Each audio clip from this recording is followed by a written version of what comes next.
Sa ibang balita, pinasaringan ng isang mambabatas ang Meralco kung makatarungan bang ipataw nito sa mga customer ang pass-through charges sa panahon ng krisis.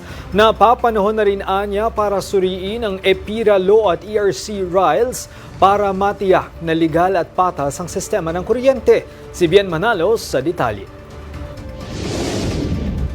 Umani ng batikos mula sa mga customer ang pagtaas ng singil sa kuryente ng Meralco kasunod ng mga reklamo sa tinatawag na pass-through charges na direktang nakasama sa kanilang mga bill. Ilan sa mga consumer binabatikos ang dagdag na bayarin na nila ay hindi naman direktang nakokontrol ng kumpanya. Dahil dito, kinuwestiyon ni House Assistant Minority Leader at Akbayan Party List Representative Chel Jokno kung makatarungan bang ipataw sa mga customer ang pass-through cost sa panahon ng krisis, lalo pa at kumitaan niya ang Meralco ng 50 bilyong piso noong nakaraang taon at umaabot na sa 11 billion pesos ang kita nito sa unang bahagi pa lang ng 2026. Sabi pa ni Jokno, isang regulated monopoly ang Meralco na may prangkisa mula sa Kongreso at kung hindi aniya masusuklian ang pribilehiyong ito, napapanahon na para pag-aralan ang Electric Power Industry Reform Act o ang EPIRA Law, maging ang rules ng Energy Regulatory Commission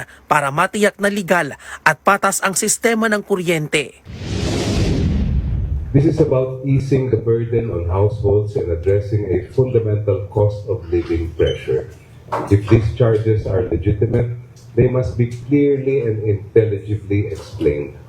If they are excessive or poorly designed, Congress has the duty to correct them. Iklaro ko lang po, hindi po kami kontra halimbawa sa lifeline rates o yung tinatawag na lifeline subsidy charges. Ang issue po dito ay sino dapat ang sasagot dyan. Matatanda ang inihain na Akbayan Party List ang resolusyon na nananawagan sa Kongreso na imbestigahan ang iba't ibang charges sa electricity bill, kabilang na ang generation, transmission, system loss, universal charges at lifeline subsidies sa ilalim ng EPIRA Law at Renewable Energy Act. Suportado rin nila ang panukalang buwagin na ang value-added tax sa system loss charges. Congress must maximize the people's goodwill by proving that we can respond to their economic concerns.